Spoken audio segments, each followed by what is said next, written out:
Queridos usuarios, ahora vamos a pasar a la sección de cálculos matemáticos, donde vamos a calcular el IPC y su variación, al igual que lo haremos con el deflactor del PIB.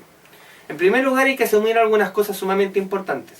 En primer caso, tenemos que asumir que el ejercicio que vamos a realizar acá en la pizarra, los datos del ejercicio se encuentran en la carpeta del capítulo 3 en el Google Drive, que se encuentra en la descripción de este video. En segundo lugar, vamos a asumir que la canasta que se va a emplear para verificar el alza de precios es una canasta compuesta por dos bienes, los cigarrillos y las papas. Y en tercer lugar, recordar que en este caso la metodología que vamos a ocupar ya considera los precios, las cantidades y una ponderación, ¿ya? Así que por tanto, y para poder calcular tanto el IPC, ¿ya?, y el PIB real, vamos a considerar como año base el año 1, que lo voy a anotar acá arriba.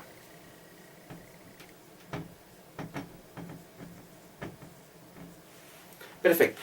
Entonces, ¿cómo se hacen los cálculos? En primer lugar, para calcular el valor de la canasta para el año 1 y para el año 2, yo tengo que hacer lo siguiente. Para ambos bienes tengo que multiplicar el precio por la cantidad por el factor.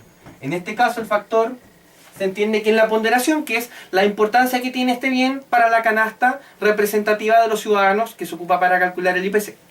Por tanto, en este ejercicio tenemos que las papas, que la vamos a simbolizar como P, y los cigarrillos, que la vamos a simbolizar como C, ¿ya?, tienen los siguientes datos. Para el año 1, el precio de las papas es de 80. La cantidad consumida para esta canasta es de 10. Y su importancia en la canasta es un 65%. ¿Ya? En este caso el 65% es igual a 0,65. Si yo multiplico esto, me va a dar la cifra de 520 unidades monetarias. En cambio, cuando hablamos de los cigarrillos, tenemos que los datos son un precio de 30 por la cantidad consumida, que en este caso son 20, por su factor o ponderación, que en este caso es 0,35, que es el 35%. Si se pueden dar cuenta, al sumar estos dos me va a dar 1. Y eso significa que entre los dos bienes hacemos el 100% en la canasta, ¿ya? Siempre tiene que dar 100. Por tanto, al hacer esta multiplicación, tenemos que el resultado nos da 210 unidades monetarias. Si yo sumo los 520 con los 210, voy a tener el valor total de la canasta, en este caso del año 1. Por tanto, tenemos 730 unidades monetarias vale esta canasta para el año 1. Lo vamos a registrar en la parte superior derecha para que no se nos olvide cuánto es el valor.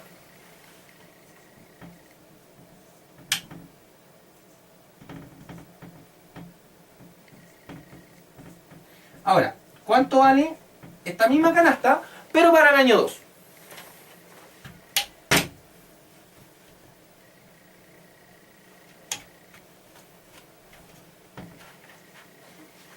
Para el año 2 tenemos que los cigarrillos ya no valen, en este caso, 30 unidades monetarias, sino que ahora valen 40. Entonces, por ejemplo, cigarrillos vale 40 por... Se consume la misma cantidad porque recuerde que la canasta del IPC es fija, no es variable. Entonces, mientras esta canasta se mantenga, entonces vamos a tener que siempre se consumen los 20 unidades por 0,35, que es su ponderación.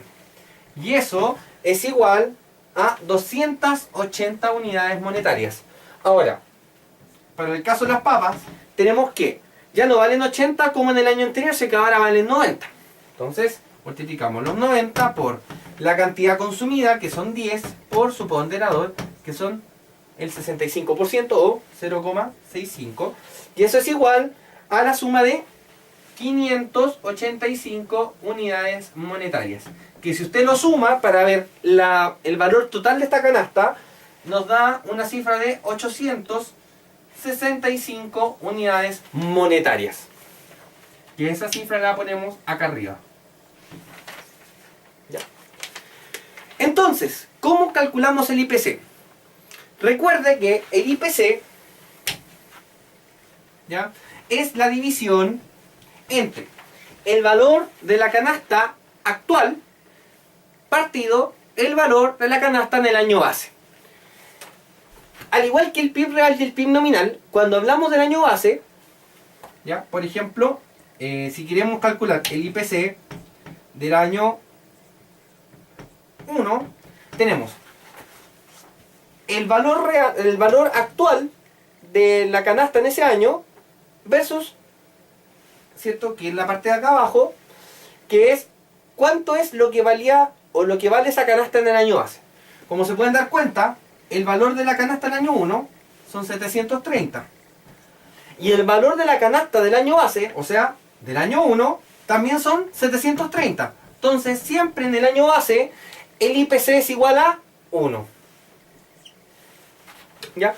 Ahora, para el año 2, el IPC del año 2 es igual al precio de la canasta actual. O sea, en este caso, si estamos hablando del año 2, son 865 partido por, o dividido por, el valor de la canasta en el año base. En este caso sabemos que es el año 1, por tanto es 730.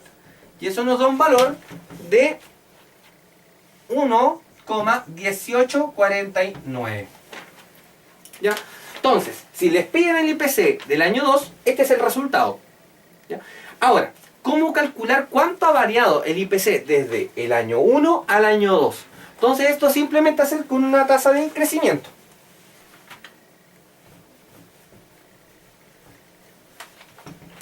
¿Ya? Y la tasa de crecimiento o tasa de inflación, como le quieran decir, prefiero que le digan tasa de inflación. ¿Ya? Recuerden que la tasa de inflación es una tasa de variación entre 2 años. Entonces, por ejemplo, o entre 2 periodos, incluso puede ser hasta entre meses también. Por ejemplo, entre el mes de marzo y el mes de abril, o el mes de mayo y el mes de junio.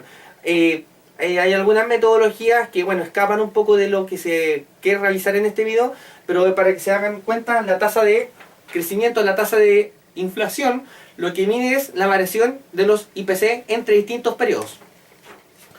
Recuerden que la fórmula es, ¿ya?, el año n, o el IPC del año n menos el IPC del año n menos 1 partido el IPC del año n menos 1 por 100. ¿Ya?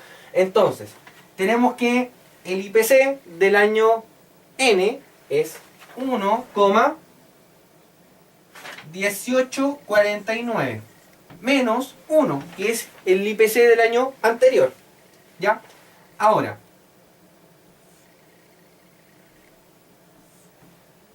esto partido 1, porque recuerden que siempre se pone, en este caso para sacar la variación y el porcentaje, el mismo resultado o el mismo dato de acá abajo.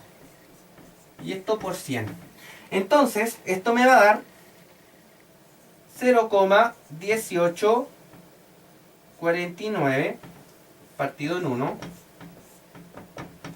por 100. Que es lo mismo que me dé, ¿cierto?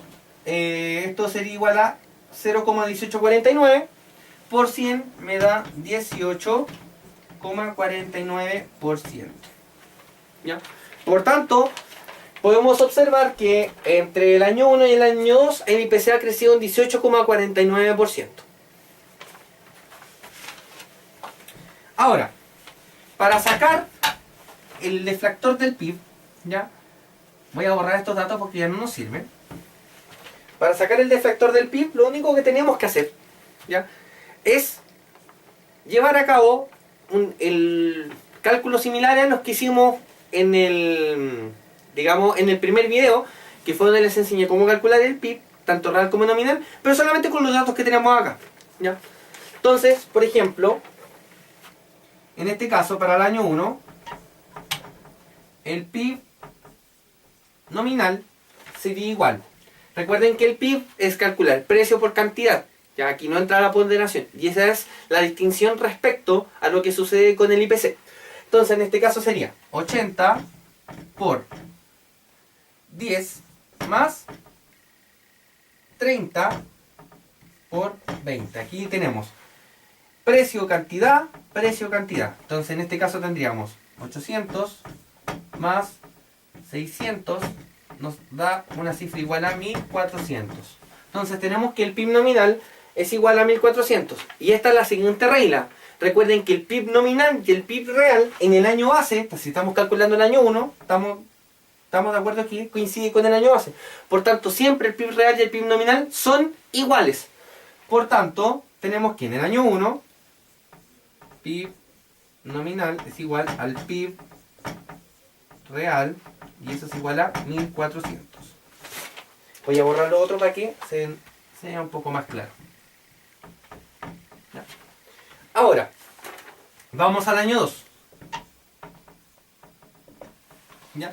En el año 2 tenemos lo siguiente. Bueno, los datos ya más o menos lo sabemos, solamente tenemos que hacer el cálculo.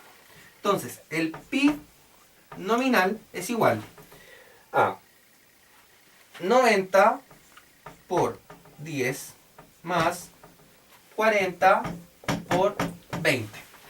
Entonces, es solamente hacer, ¿cierto?, la multiplicación y después sumar. Acá tendríamos 900 más 40 por 20 son 800. Entonces, esto es igual a 1700. ¿Ya? Por tanto,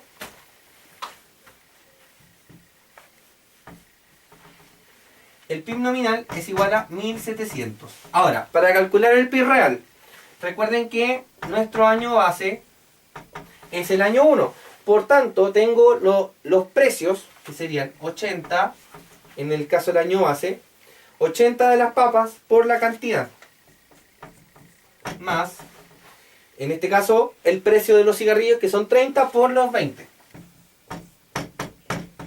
¿Ya?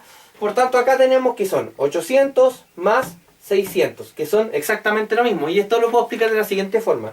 Acá las cantidades no variaron, ¿ya? Y como los precios se establecen o se fijan respecto a un año anterior, entonces por eso que en realidad para este caso nos va a dar que el PIB real va a ser igual al del año 1. ¿Ya?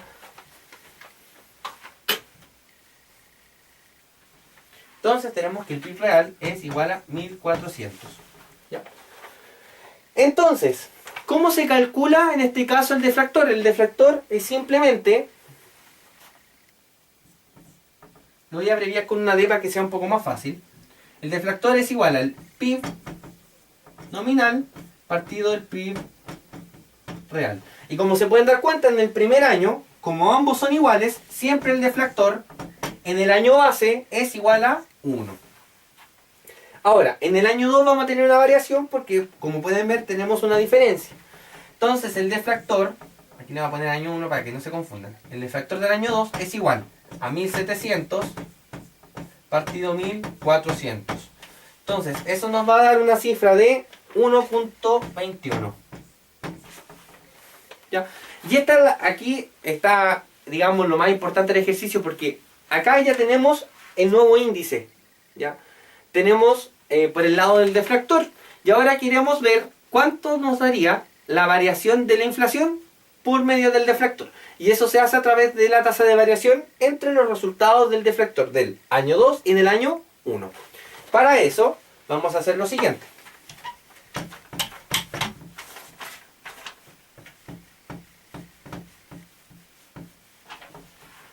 Entonces, tenemos que la tasa de inflación es igual a 1,21, que es el año más reciente, ya lo vamos a contrastar entre el año 2 y el año 1, menos el deflactor dado en el año 1, partido 1, por 100. Esto nos va a dar igual a 0,21 partido en 1 por 100. Y si nosotros hacemos esta multiplicación, acá 0,21 partido 1 nos va a dar 0,21 por 100, nos daría un 21%. ¿Eso qué significa? Que por deflactor, ¿ya?, tenemos que la economía tiene una inflación de un 21% en su variación. ¿Ya? O sea, los precios han variado en un 21%. ¿Por qué la diferencia? Primero por la metodología. ¿Ya? Recuerden que en este caso el IPC es una canasta fija En cambio, el deflactor del PIB mide los bienes producidos. En el caso del IPC son bienes consumidos. Otra situación que se puede dar es que, por ejemplo, la inflación puede ser afectada por los precios de los productos importados, mientras que por el deflactor del PIB eso no se considera porque los productos importados se restan del PIB. Así que esos productos no figuran, ¿ya? Por tanto, por eso que podemos tener discrepancias en el cálculo, digamos, de la diferencia de inflación, tanto por IPC como por el deflactor. Pero tampoco la diferencia es tan rotunda, ¿ya? Hay algunas veces que a veces se diferencian por decimales, ¿ya? Entonces, ¿cuál es el que más ocupa? El IPC. Puesto que el IPC es una canasta que representa el costo de la vida de un ciudadano común en una ciudad. Entonces, cuando se mide la inflación, siempre se hace por el IPC, ¿ya? De hecho, por ejemplo, hay algunas unidades digamos que son sumamente de importante referencia en Chile, como la UF, que es para calcular, por ejemplo, el valor de una propiedad, o se ocupa para calcular eso, y la UF se ajusta por IPC, no ocupa el deflactor. El deflactor es una de las medidas que hay para medir la inflación, pero la principal es el IPC. Espero que hayan aprendido con esta sesión. Les pido que vayan revisando más material para que puedan aprender más, y cualquier cosa pueden consultarme al contacto que siempre facilito al final del video. Muchas gracias, espero que estén bien y los veo y los espero para el siguiente video.